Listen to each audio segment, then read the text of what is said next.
بسم اللہ الرحمن الرحیم۔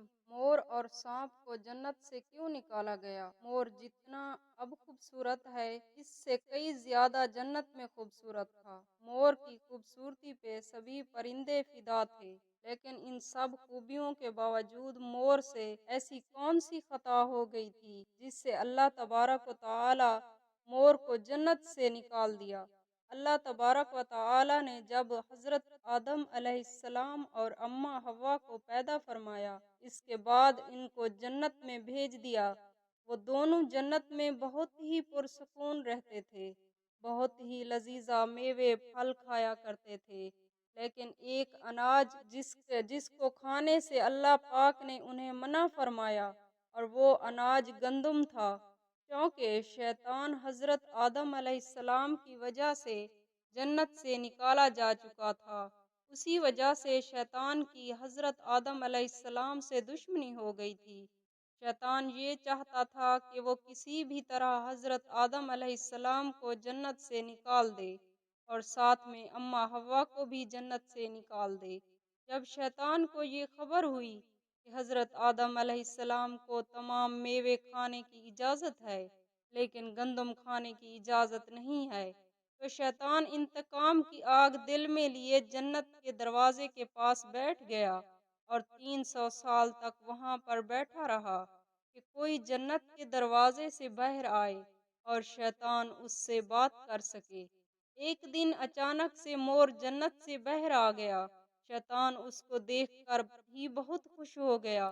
شیطان نے پوچھا، اے خوبصورت پرندے، تم کون ہو؟ مور بولا، میں مور ہوں، اب تم اپنا تعارف کراؤ۔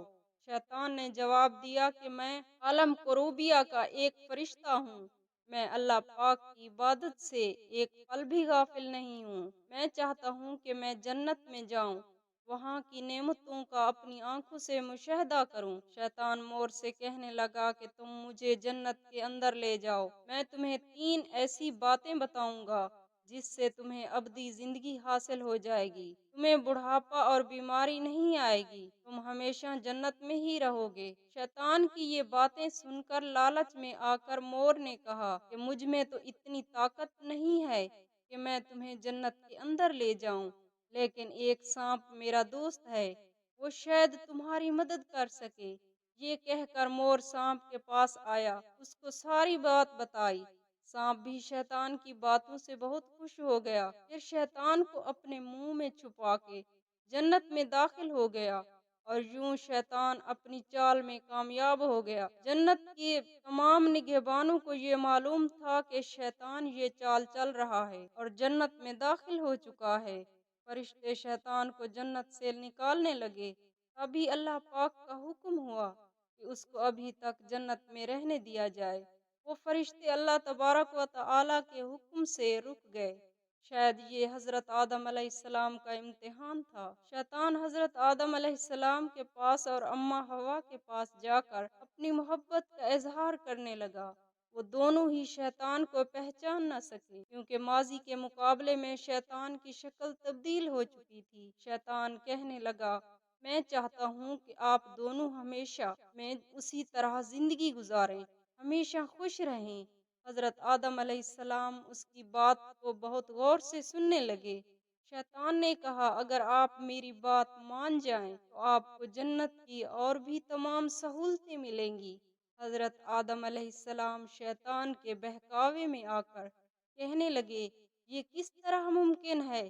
شیطان کہنے لگا، ایک گندم کا دانہ اگر آپ دونوں چکھ لیں تو آپ کو ابدی حیا حاصل ہو جائے گی اور آپ جنت میں ہی رہیں گے۔ یہ بات سن کر حضرت آدم علیہ السلام کے دل میں رجحان پیدا ہوا، لیکن ان کے دل میں اللہ کی نافرمانی کا خوف غالب آ گیا۔